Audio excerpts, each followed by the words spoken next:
tampan wajahnya itu luar biasa. Man ra'ah ahabbah. Siapa melihat pasti cinta kepada Nabi. Hatta orang kafir sendiri kalau melihat Nabi cinta kepada Rasulullah sallallahu alaihi wasallam. Apalagi orang yang beriman. Hanya ada satu manusia yang berhak mendapat gelar wajhuhu samsun.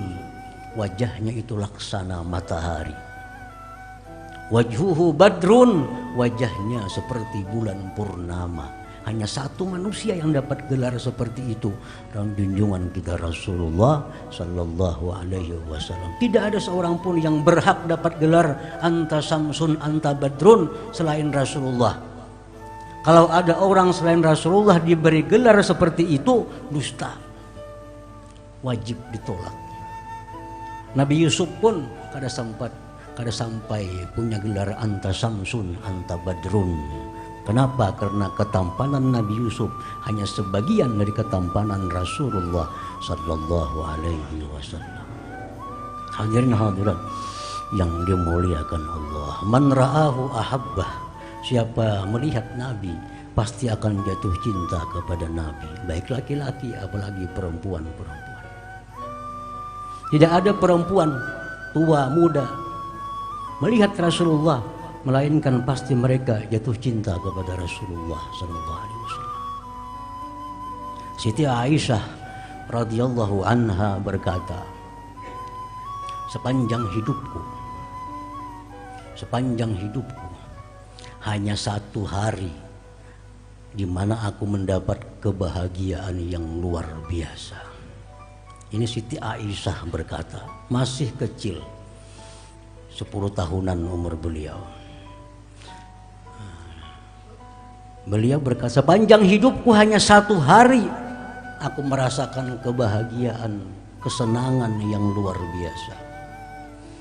Ditanya oleh sahabatnya, kapan wahai Aisyah? Aku merasa paling bahagia, paling senang pada saat Rasulullah SAW melamarku. Pada saat Rasulullah melamarku itulah hari yang paling aku gembira sepanjang hidup. Pada Aisyah masih 10 tahunan umur sekitar itu. Sudah merasakan bagaimana senangnya dijadikan Nabi istri.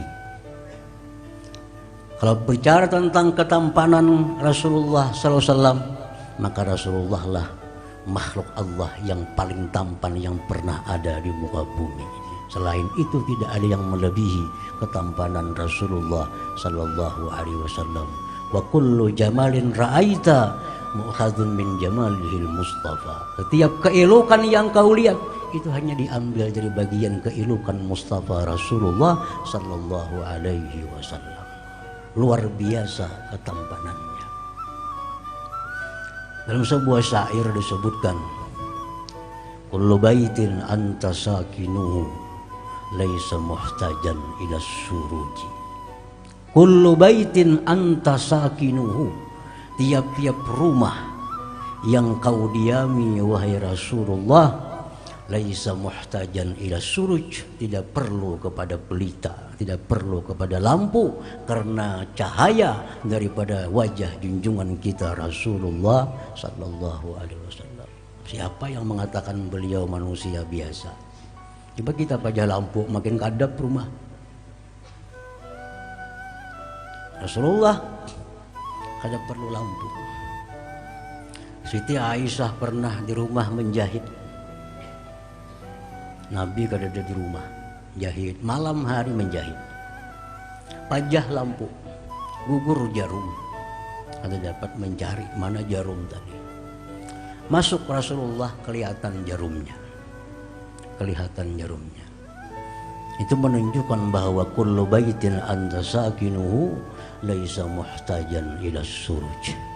Setiap rumah yang ditempati Rasulullah sallallahu alaihi wasallam tidak diperlukan kepada pelita.